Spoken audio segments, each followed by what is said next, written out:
Hey Waffle Squad, I hope you're all doing awesome. I'm Mark, and today we're diving into some juicy Reddit tales. If you're a fan of Reddit stories, why not give that like button a tap, hit subscribe, and maybe flick that notification bell too.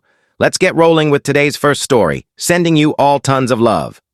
Our first tale comes from PosterGal9012, titled, Am I the bad guy for not handing over my toy collection to my sister-in-law's kids? I'm a 28-year-old woman who grew up in tough times. My parents struggled to keep a home and food on the table, but they made sure my brother and I got a proper education. We earned scholarships to elite schools, but seeing what other kids had often left us heartbroken. We were teased by rich relatives, cousins, and schoolmates. My brother and I swore we'd rise above and never let anyone look down on us again. I studied hard, aced a banking exam at 22, and now I'm a bank manager pulling in a six-figure salary in my country. My older brother's doing even better, working for a multinational company and earning double my income. Last year, we both bought duplexes in the same complex. The mortgages are hefty, but it's a smart investment, and we've given our parents a comfortable life. My brother married a gem, Rebecca, who holds a respected job. I'm engaged to Jack, a 30-year-old from an upper-middle-class background.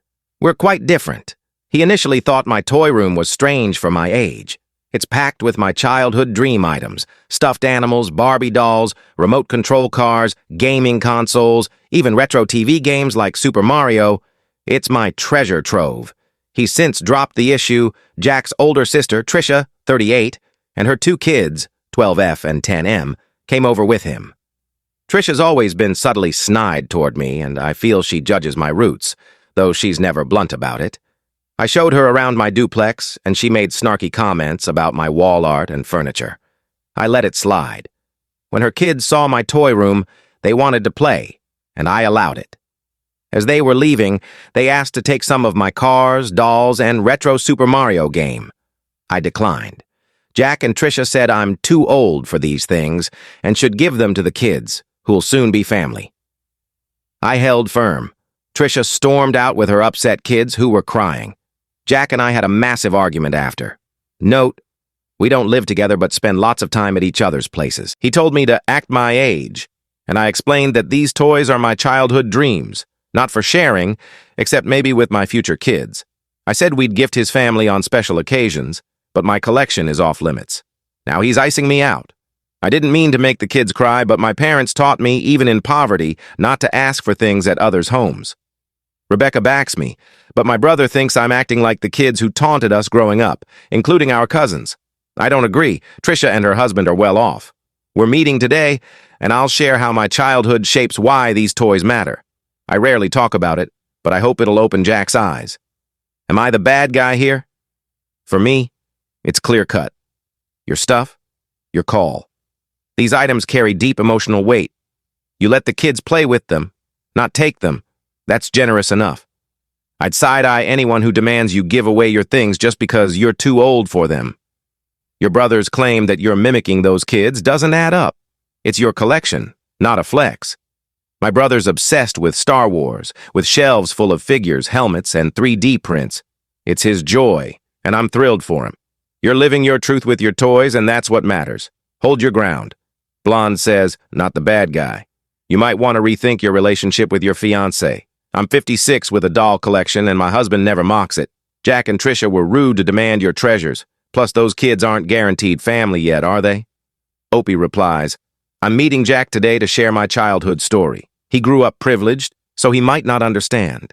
He's a kind person, volunteers at animal shelters, but opening up about my past is hard.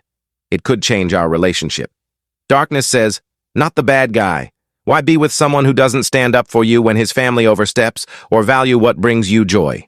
Eddie Snoot says, I'd fear he might do something petty after marriage, like donating or selling your collection. He might assume you'll ditch the hobby once you're married. Opie replies, I'm no pushover.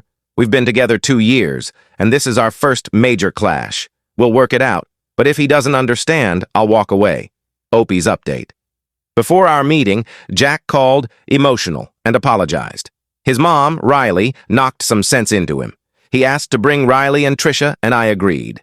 I told Riley everything, Trisha's demands, the toy's sentimental value, her snarky remarks, and Jack's lack of support. Trisha tried to interject, but Riley shut her and Jack down, chewing them out for disrespecting me. She told Trisha to raise her kids better and treat me like future family. Jack apologized, understanding the toy's significance. I said I might forgive but won't forget. We're starting therapy, and the wedding's still on. Riley and I have grown closer, chatting for 30 minutes today. Trisha's apology seemed forced, so I told her she and her kids aren't welcome at my place for now. Jack's been apologetic, and we're navigating this. Thanks for the feedback. Many urged me to end it, but Jack's been great otherwise. This was a bump, and I believe in working things out. Numerous says, awesome that your mother-in-law's got your back, but watch Trisha. If she or her kids come over, secure your collection. Her attitude suggests she'd ignore any theft.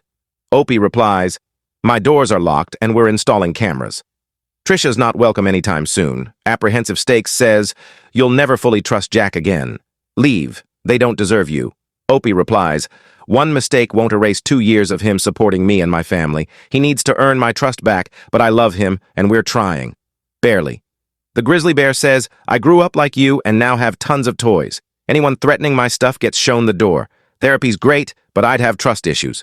Make sure he's not just playing nice for the wedding. When's the wedding? Will you share a home? Is he fine with your collecting after marriage? Some partners gripe about space or purchases they don't approve, even with separate finances. Opie replies, wedding's in December. We switch between our places. I'll never be a doormat, and if he's faking, I'll deal with it. It's great to see a mother-in-law like Riley stay calm and back Opie up. Some comments question trusting Jack after one talk from his mom, and Trisha's half-hearted apology is a red flag. But Opie seems ready to stand firm. What's your take? How would you handle it? Drop your thoughts below.